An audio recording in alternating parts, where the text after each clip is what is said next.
Hi, good. Thank you all for being here.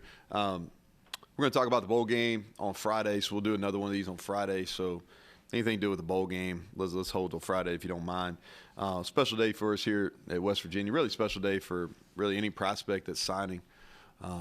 You think that about all that goes into getting to be able to play at this level, and there's so much parent-wise, high school coach-related, 7-on-7, those type of things, trainers, all those things that go into it now. And so we're just very appreciative of the families that have entrusted us to continue that development. We'll, before the day's out, we'll be in that, 20 to 22 range, I believe, with additions to our program. Still waiting on a couple. And there's a lot that goes into this class on our end as well. And I think that you see pictures and official visits, unofficial visits. Dr. Gee and Shane Lyons, they take time to meet every guy that we have come on an official visit. I don't think that happens everywhere. And our on-field staff obviously pours a lot of time and effort into the recruitment, whether it's on the phone or in-person visits, evaluations. But really the brunt of the work is behind the scenes. And the recruiting staff, whether it's Katie Gusto and our on-campus recruiting staff, whether it's Scott Gasper and Trey Nyer and their GAs and their team of interns that are really part of the initial evaluation process. Then our creative, graphics, those take time, those take effort, the videos that we produce. And then our support staff. There's a lot of non-traditional work time that's eaten up with recruiting, whether it's academics, athletic training, strength conditioning, fifth quarter, nutrition, we can go on and on. But this class, which we're very, very proud of, it's the culmination of a lot of people's work. So I want to make sure that we show our gratitude to them as well.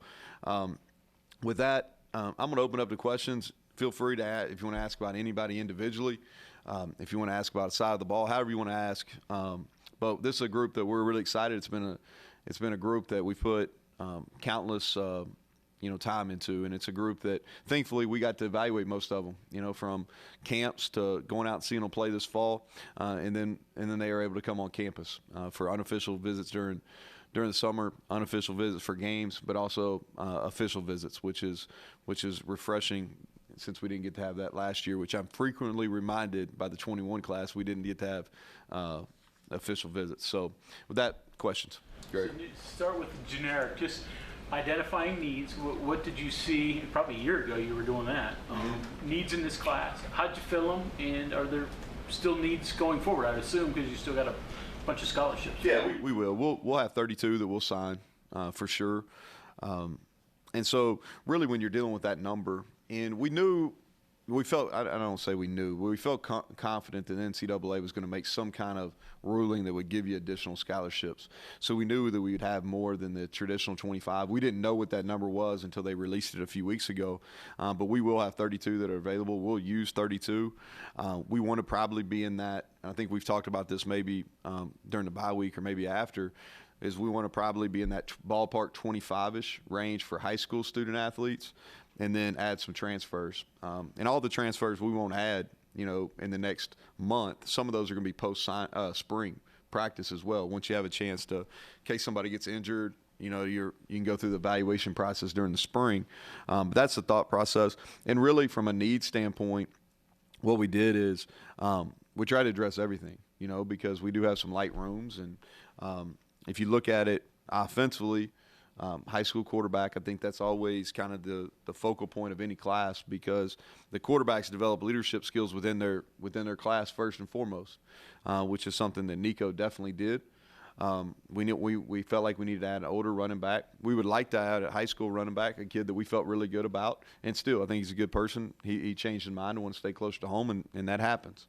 We really like the receiver group that we've added. We've got one more that we'll add later on today. Offensive line, we continue to add to that room. I think it's gone from a room that was really probably the weaknesses on our football team, that we're continue to add bodies. We had 4 quality bodies in that room, and now our first group started playing better toward the end of the season, and now we think we're going to have continued depth there.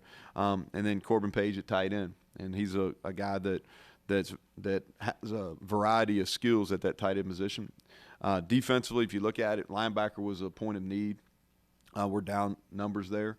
And so we were able to add an older guy in Lee who we feel like can come in and compete right away, and some young developmental guys. Add 3 corners, which is a point of emphasis. We'll continue to add numbers in that secondary class for sure. Add 2 quality D linemen, and we'll continue to add at least 2 more. We'd like to add 2 more high school guys to that group up front. So, and then we needed a punter, and we went all the way to Australia to find one. We continue to be the stop for international here. We're an international football program, Greg.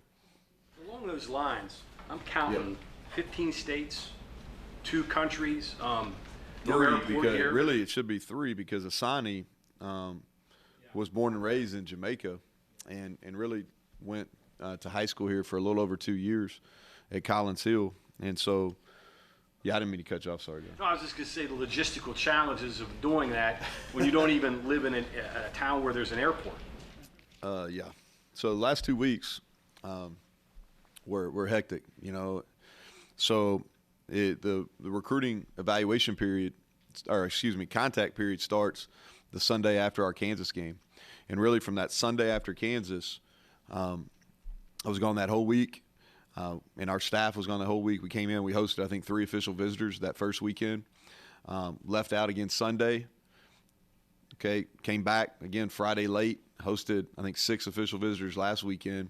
And so, yeah, we went from Boston, Massachusetts to Phoenix, Arizona to Sean Mahone's awards banquet there in Las Vegas, all the way to South Florida. And it's we covered some mileage. We did. We covered some mileage, and we've got a collective group that we feel good about. And I think I'd be shocked if anybody watches these press conferences that every school across Power 5 football is having and says, I don't feel good about that. All right, so we feel good about these guys, and I think everybody does. But, I think it's important. We're not done yet. I think that we still have some needs that we've got to address. We're not done yet. And we didn't get everybody that we wanted. There's some that some we lost down here at the end. There's, like I already spoke about, one commitment we lost. But the guys we signed, I think, are high-level players. And going into really our 3rd recruiting class, we made some mistakes in our first recruiting class. I think I was on with Jed earlier today, and I said that we made some mistakes just because I don't know in our first true signing class if I had a really good didn't have as good a feel as we needed to of what the fit was, okay, for Morgantown, for West Virginia University, for what fit within the structure of our program. Now we do. And so these guys are not only really good football players, we feel confident that they're the correct fit for what we want to do here.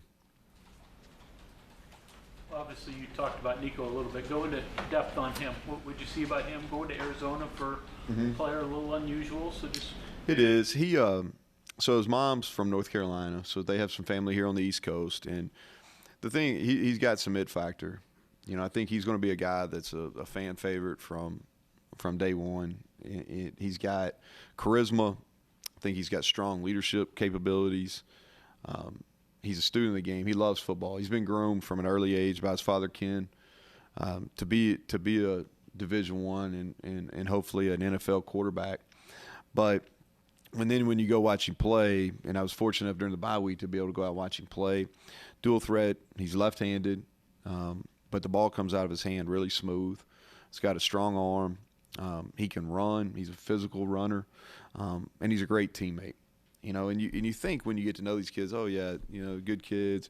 But then when you go watch and you're able to watch and just sit back, and he's the first to congratulate his teammates when they score.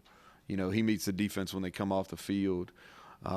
So he's talented, but he's also got those other, intangibles that you're like, okay, hey, these are the things that really take somebody that's really talented and make them special. You have a lot of high school wrestlers playing quarterback in your past. This is going to be the first. Say anything to you? I think he's a tough guy. I think it's a really athletic family. I think he grew up as the youngest of the 3 boys, and they're just really competitive. And Dad was a college football player, played in the NFL for a while, and he's been around, competitive athletics for a long time, and so he's tough. The one thing that that really stood out to me, especially when we started recruiting heavy this summer or late last spring and kind of getting to know him is he handles adversity more than a lot of young quarterbacks. You know, so that to me is not only physically tough, which the wrestling proves, but he's also mentally tough. You think you could get him ready to play this year? I don't know. Let's get him here first, Bob. Let's see. Let's get, you know what I mean? Like, I think there's a lot of freshmen that play in college football. Yeah, that's what I'm saying. Not at quarterback position, but there are quarterbacks that get ready to play. You know, I'll be able to give you a lot better answer to that during spring practice. So I think it's to be determined. You know, you got 2 traditional transfers on here. Yep. You said you want to take some more. What positions are you looking forward at that you know you want to try to take a transfer at? Yeah, probably going to get. You know, we needed to add a running back. That was important. Lynn J, it's a little bit different because he went to Taylor County High School in Butler, Georgia, and so one of the last quarterbacks we signed there at Troy, he was a freshman, a redshirt freshman the last year that Coach Reagan and I were there, but he was from Butler, and he went to Taylor County High School, same class as Lynn J, Gunnar Watson, and so Lynn J came and visited at Troy. He was around. He would ride with Gunnar to games, camps, those type of things. So we had a pre-existing relationship. Obviously, he was really successful. And I think this really speaks well to Lynn J, too, is there's the people at Clemson there that there's several that I really trust, and they all were really, really positive. So he's productive, plus he's the right kind of guy, plus he's graduating. You know, he graduates maybe today or tomorrow. And then Zach Key, I think it's important to bring back. If you got an opportunity to bring back, you know, homegrown talent, guy that can definitely play. He's changed his body. I think he's a really good fit for what we're going to do in the interior defensive line. As far as positions, I'll probably get to the end of spring ball. You know, defensively for sure. You know, we want to add some secondary help. You know, and we'll just see how it plays out with who's coming back, who's not, as far as adding some other pieces. Do you have a count on how many will enroll in January? Not right now, Greg. What I'll do is I'll get that to Monty, and I'll have him give me a few minutes after this press conference. I just don't have it marked on my sheets here. That rule for 32 is just a one-time thing, but the transfer portal is definitely not, right? Should there be some sort of – I know you don't want to make the rules, but if you had some sort of like permanent flexibility? Yeah, and I was talking to and y'all probably saw that in Sports Illustrated. Ross Dellinger was asking the question yesterday, and I just think we have to – it is what it is. You know, the transfer portal is free agency. And I don't follow all the professional sports as probably close as some of you all do, but in free agency, the professional leagues have designated windows for that, right? So I think that what we got to do is the entire calendar needs to be revisited. Now, I'm a proponent of the early signing day. I will say that. You know, I think a lot of people there's been a lot written maybe in the last few weeks about should the early signing day be here or not. I'm a proponent. I do. I don't believe all the early coaching changes and the coaching upheaval. I don't think that had anything to do with signing day, early signing day. I think it has things to do with more information and trying to be the first, you know, to be out there. I just don't believe that it has anything to do with the early signing date. But, you know, for the portal, I think we just need to look at certain periods where you can enter and certain periods where you can sign guys from the portal. And I don't have a great answer for it, so I'm not complaining about it. You know, I think that's going to be really a point of emphasis when we have our AFCA convention in early January. But I think we need to evaluate that because it's not going anywhere. And I'm not complaining about it. I just think there needs to be certain open windows and closed windows. Do you see it affecting graduation rates in the long run? Going down? You know, initially I thought so, yes. But universities as a whole are taking more and more transfer credits. I see that, you know, because that was my initial thought on it. But I don't know if that's the case anymore, honestly, because I can speak here and where I've been previously, and not just at Troy, but previous stops, and more transfer credits are being accepted. Sonny Redwood, a guy you got late, what did you like about him? Well, you know, it's a great story because, you know, less than 18 months ago, the kid weighed about 185 pounds, 180 pounds, and he's 265 now. Only played 2 years of football. And it's not like this deal where he played backyard football or he didn't. He grew up, he played soccer. He's played 2 years of football, played at a great program. Collins Hill just won the 7A state championship in the state of Georgia. They're going to play in a national championship game in Las Vegas on Saturday. And the kid broke the single-season sack record. Same high school Jared Bartlett went to. He had 19 and a half sacks. Man, that's a lot. That's a lot of sacks, because you eventually figure out, hey, I better slide my protection to him, right? And that means he's still winning, or you're going to chip him and he's still winning. And so extremely humble individual. He's a guy that is just now scratching the surface. He still has so much to learn. He reminds me of Akeem in a lot of different ways. And I'm not putting that, because Akeem came here a freshman All-American, has been a 2-year starter. But a lot of the same qualities that we saw in Akeem, I see those in Asani as well. Eric Burton, another foreign defensive lineman. You've gotten a few foreign kids now. Is success with that, and what do you see out of Burton in particular? Yeah, well, I think it's to be determined on several of them. Obviously, I think Eddie V's come in here and been a great addition to what we're doing and played well down the stretch for us. So Eric is very much a developmental player. He was born in the United States and then went to Germany, and then just came back and played his senior year at Clearwater Academy International down the same spot that Akeem played his last season of high school football. He's long, really lean right now. It's going to be a year to 2 year project for him to get to the weight. It's great. He's got great ball get off, and that was really what drew us to us, is his ability to get off on the snap count. And he's long. We need to affect more passes. Like we haven't created takeaways at the rate we need to create takeaways. And some of that's on we got to be in tighter coverage. We got to catch the ball when it's thrown to us. But other piece of it is we got to get our hands on more balls, more deflections up front. And he's every bit of 6'5". He gets his hands up. He's got, I forget what his wingspan is, but it's really long. And now he's got to learn. He's got to gain some strength. He's got to gain weight. He is one that will be here in January. So the additional time will help him. Spring Valley's becoming your feeder school. What do you see from the latest one? Yeah, so without a doubt, it's been a really good place for us. You think about it. At some points next year or in the future, we could have a right guard, a right tackle, and a tight end, all from the same high school. And for you guys, for the people in this room that are from this state, I don't know if that's ever happened. To have your right guard, your right tackle, and your tight end all from the same school, much less playing right in a line. So a pretty neat story there. I think that, first of all, they do a great job there getting guys ready. Talking about Corbin, we felt like Corbin was the top prospect in the state this year. He has really invested a lot of time and energy changing his body. John, this time a year ago, he's probably 30 to 40 pounds heavier. He spent the first 3 years of his high school career being an inline tight end. And really just blocking, and then they would throw in the occasional pass. This year they changed offenses due to personnel. He plays wide out the whole time. He's got great body control. Came here in our 7-on-7. In our 7-on-7 tournaments, we've got teams from all over this kind of 4-hour radius, and against some really good schools from the DMV area, in the Philadelphia area. He made play after play. So he's got great body control.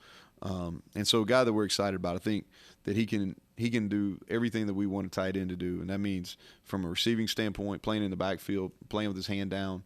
He's going to add a receiving element of that outside of Mike O and potentially Charles Finley we haven't had. 2 JUCO kids, they have to play right away. And what do you see out of Jeremiah Aaron and Hershey? Yeah, so Jeremiah Aaron, as a kid that was just really, really productive. He's going to have the ability to play inside and outside. If you look what he's done in 2 years, played for Scott Parr, who was head coach of Navarro. Now he's at Louisiana Tech. He was on our staff at Texas Tech when I was there. His position coach, Cornelius Douglas at Navarro, played for us at Texas Tech too.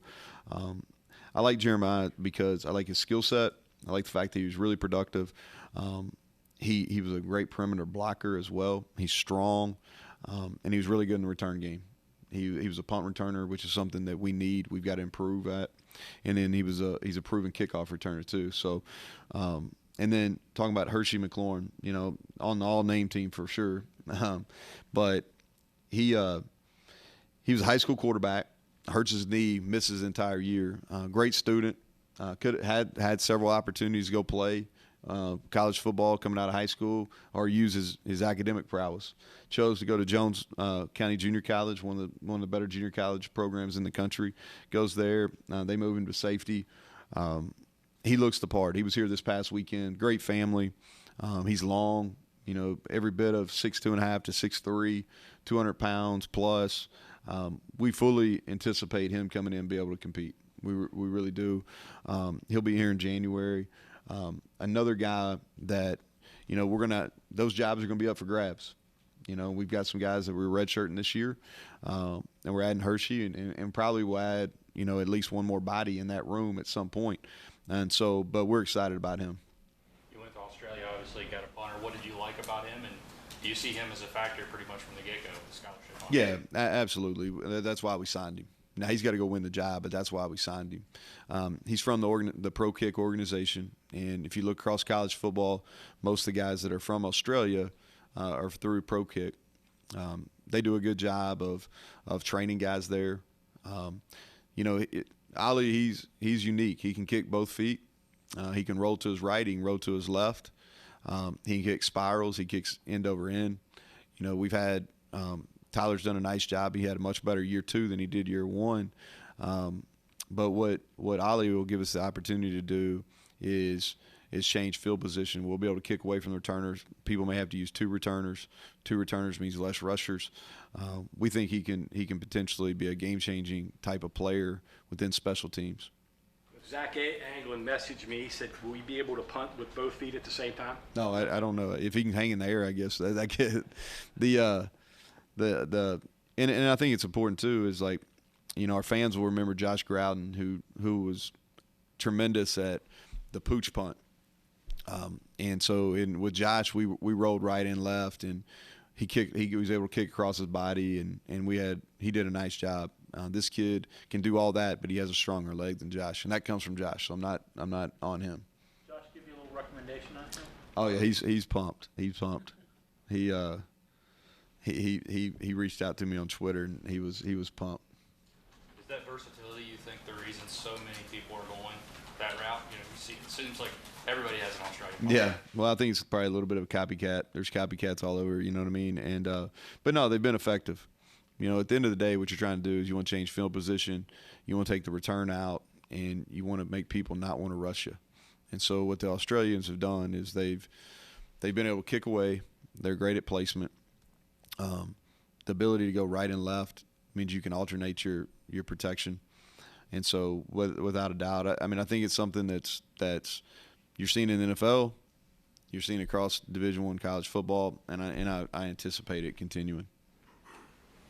It looks like no game action of guys like that, and then the tape can be like really tricky, right? It's tape of a guy punting in the field. How do you trust that and project that to football and make that commitment? So, or the track record for what they do. So the track record is a factor in it, without a doubt. Okay, we're able to see some Australian rules football, which by no means am I an expert. But then what they do is the pro kick guys do a really good job of looking at the schemes that you use, and they put on film the type of kicks that fit your scheme. And we make them not wear helmets so you can see their face, and you can do, you know what I mean? And you make them track the ball, and they send you film that has a timer. They catch a snap, so you know what their ball get off is. You can see the hang time, all those type of things. They've got it down to a science, which is credit to them. And you get to see everything that you'll need to see outside of game action. It's not like seamless tape. It's a seamless Good and tape. bad, right? It is. Yeah. Yep, absolutely. Somebody take a home visit with them? No, we didn't. In normal cases we would, Greg, but they've got some really hard COVID restrictions. So Ali actually, he came here last weekend on his official visit, and the reason his timing was a little bit different than some of these other Australians that signed, he's actually in London. So because he Yeah, he's not. He won't go back to Australia before he comes back because of the quarantine rules that they have in place. 4 offensive linemen that you signed. Was there seems like there's a competitive streak in them, and was that what you're looking for with these guys? Well, I think they're all a little bit different. I think that they're all 4 close, which I think is a credit to Coach Moore, but also a credit to the guys that we have in our O-line room right now, because they've done a really good job welcoming them in. And I always think that's one of Matt's really biggest strengths, is he creates chemistry within that room. But if you look at like Sully Weedman from right outside Boston, he's big. I think he can play any of the spots, guard or tackle. Really strong guy. He stays on his feet. And then you look at Mo Hamilton. He's a guy that he's changed his body. He's lost approximately 40 pounds probably over the last 18 months. He can bend, and I would say his ability to bend, because it's a pad level game inside. And so that's really what drew us to him, was he could get low and he generated movement. And he's got more length than some people that you see with that build sometimes. It's from an arm length standpoint, but he's really physical, and he did a good job, and he's been demanded of. And so his coach, Max Stevens, played in the NFL for a long time. He's got a tough football program there at Cleveland Heights, and we feel like Mo's going to be prepared. Charlie is from up the road, but he's played against quality competition at Choate Rosemary. And then Landon Livingston from Leo we think he could be guard or a center. He's got great football intelligence. He plays in an offense where he pulls and traps, and man, he's light on his feet. He's really athletic, plays basketball. So all 4 of those guys. Sully will be a tackle starting off. Charlie will be a tackle. Probably start Landon at center and Mo at guard. Do you think you need another one, or No, we'd like to add one more. We would. I'm not sure yet if that'll be a high school, junior college, or a tackle, or a transfer tackle. Yeah, but we would like to add one more piece. Walk-on component, obviously, you don't release those names, but I know you talk about the importance of. I think they're critical. We really, and I think that's something that we had a group. We were fortunate when we got here. We had a group of really guys that either had already earned a scholarship, that earned a scholarship really early on in our tenure here, and of West Virginia guys that really understood and kind of helped spread what West Virginia football meant from a state standpoint to our team. And a lot of those guys kind of left, and now they graduated or their eligibility, or they decided to move on with their life, get married, and start a job and those type of things. And so I thought last year's walk-on class was really strong. They made some contributions this year. I think most of them are redshirt, and I think they'll make some contributions next year. But now, really probably going into January, it's the first time since year 1 where we got really that strong group that I think can really make a difference. And what we want to build here, and I think the walk-on program here has always been really successful. You can go back. We're putting a graphic up on the wall, so I've actually gone through who's earned scholarships over the last 10 years, and it's impressive. The number is impressive. And so I always think about Kansas State, which with Coach Kleiman they're doing continual, but under Coach Snyder played special teams at a really, really high rate, and so many of those were homegrown Kansas kids that were walk-ons that earned that opportunity, and that's love. And I'd love for that to be what we build here. One final one from me. Oh, go ahead. Go ahead, Mike. No, go, Greg. I'm sorry. Well, it's a stupid one from me. Do you still use a fax machine? No, we don't. I laugh because my wife asked me that today. I'm like, nope. It's been pretty easy. It's pictures now. They have to send back the hard copy, but it's pictures. That's how we verify everything. Mike? Do you still have caps on positions, or is that because the roster's so volatile now, you really have to be flexible because you might need something you don't know about?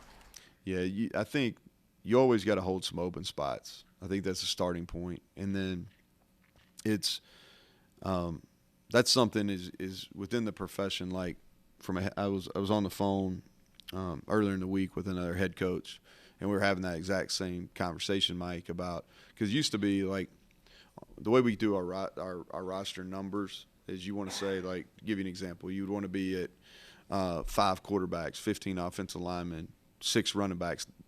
Are you following me? Well, now there's no way you're ever going to have 5 scholarship quarterbacks. Like, there's no way. You know, there's probably not going to be a chance that you're going to hold on to 15 scholarship offensive linemen any longer. You know, if you're in a one-back offense, there's the odds of you hold on to 6 scholarship running backs is very, very low. And so I think what you do is you kind of have a minimum number that you have to be at. And so that's what you got to maintain. And then you got to have the scholarship availability where, okay, if something happens, you do have an initial where you can go fill that immediate need. So we still have those in place as caps, but I think the days of meeting those caps are probably in the past, unless the rules change. So with 32, and there could be further attrition, so I know you don't know your final number. Can you get close to 85? Yeah, we really will. I think we'll be real close. You know, and we'll have some attrition after spring ball.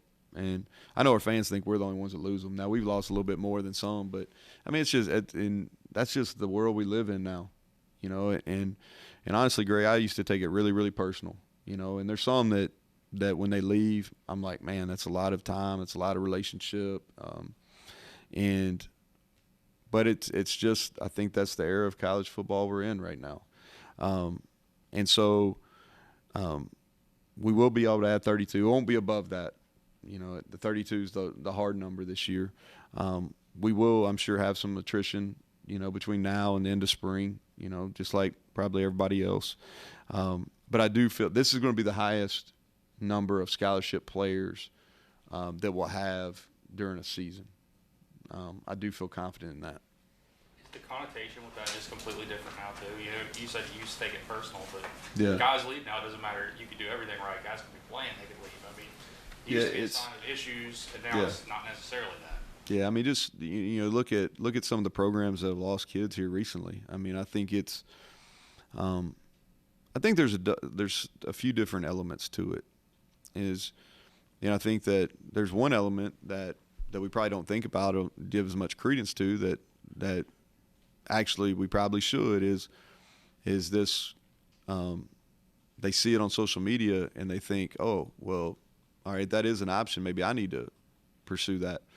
You know, kind of a follower mentality, maybe a little bit. But there are, you know, I think that it's easier for me to stomach if a kid's graduated. You know, kind of going back to Bob's question. You know, which several that we've had left have been graduates.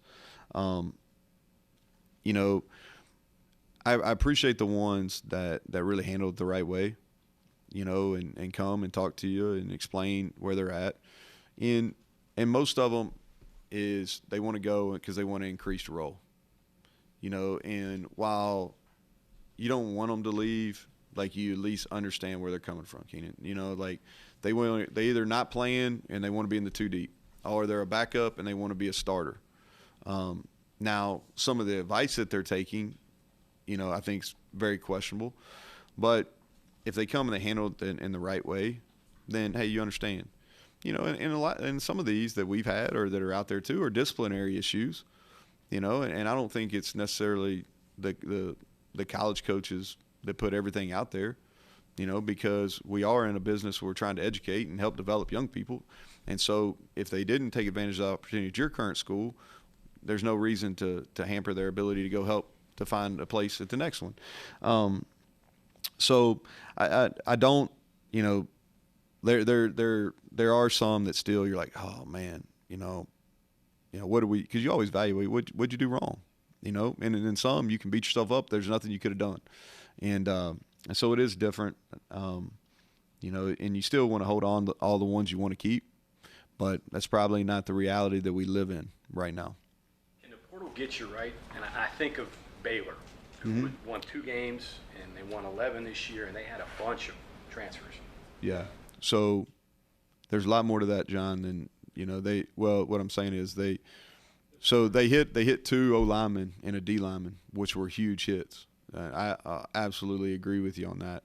The D lineman was a difference maker. the two O linemen. Was it 2 or 3? 2 for sure. They may have had a third, but without a doubt, big. Now, they made a change in offense. I mean, there's a lot of different things. They didn't turn the ball over this year. But those were key pieces. But I wouldn't say those were the main reasons behind the turnaround. Bernard played. He was hurt last year. You know what I mean? And so, but is the portal a tool to help your team? Yes, for sure. It absolutely is a tool.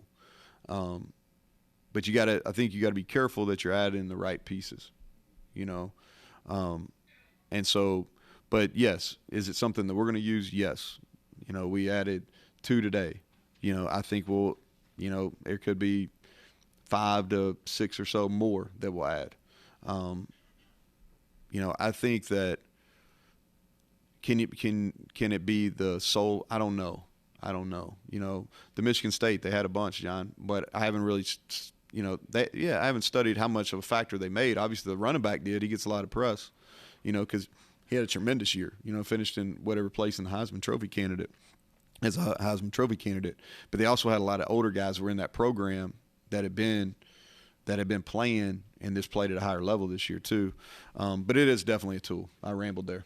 Look at the high-profile guys, and this is the guys everybody talks about, but you're also building your depth through there too, right? You see a lot of people that are doing that, that are building their depth. Well, be a transfer from one school to the other. Yeah, but there's a lot of exchanging of backups. Right. So you have 22 on your list right now. Are you saying there could be one? There could be one. Yeah, there could be one more. You talked about the advice some of these kids that are transferring, being questionable. Is there anything that could be done about that, either rules-wise or well, there. Is there any tampering? Yeah, there is, but it's the hardest thing in the tampering world. And I've heard, a couple guys had press conference early today, and I heard that come up. You know, I think there definitely is tampering, but it goes back to how do you prove it? You know, because if you can't prove it, you know, like I think there's been with some guys that we've lost, but that's really, really hard to prove. You know, I think a lot of the advice comes from people that are well intentioned. Okay, and maybe that's a personal trainer, maybe that's even a parent or an aunt, uncle that maybe don't know the day-to-day in the business. And they say, hey, well, you're a backup here, you should go be a starter, or you're a starter here, but I think this system would be better for you. Okay, or maybe you're a starter, but you're not the featured guy. You can go here and be a featured guy. But the numbers are overwhelming. I mean, the number of Power 5 scholarship football players that are in the portal and the number that go from Power 5 to Power 5 is so few. You know, and you can look at the numbers that we've had here. It's hard, you know, and while I do think it's a really good tool for some people, it's also backfired on a lot of people too. Anybody, final questions? Anybody? Yeah, Mike. It sounds like it's hard to retain. That still has to happen, I guess, too. How much new thinking do you have to do? Everybody have to figure out just what not that what isn't working, but what could have worked 5 years ago. All the dynamics are different. So what's the new normal to make people stick around? I think that it's something that you continuously think about. And part of it, Mike, is you got to say, okay, I can't keep them all. So, you know, who do we really need to put our efforts into, because you're not going to be able to keep them all. You know, especially when you start talking about offensive skill positions, that's something that's a huge factor. All right, same thing defensively, because it's easier to rotate on defense. You know, so when you're setting up your rotations and things, that's something that goes in. You know, and I think that's something that you have to. You know, the one thing that's came up on some of this, and I know Todd Berry, who's the president of the AFCA, is he talked about this little buffer period between the end of the regular season and the contact period. You know, where you can come back and have sit downs and talk to your players and things like that. I think that's something that needs to be evaluated for sure. But am I conscious, is our staff conscious of retaining? Absolutely. You know, or re-recruiting? Yes. Anybody else? Okay. Thank y'all. See y'all on Friday. Thanks.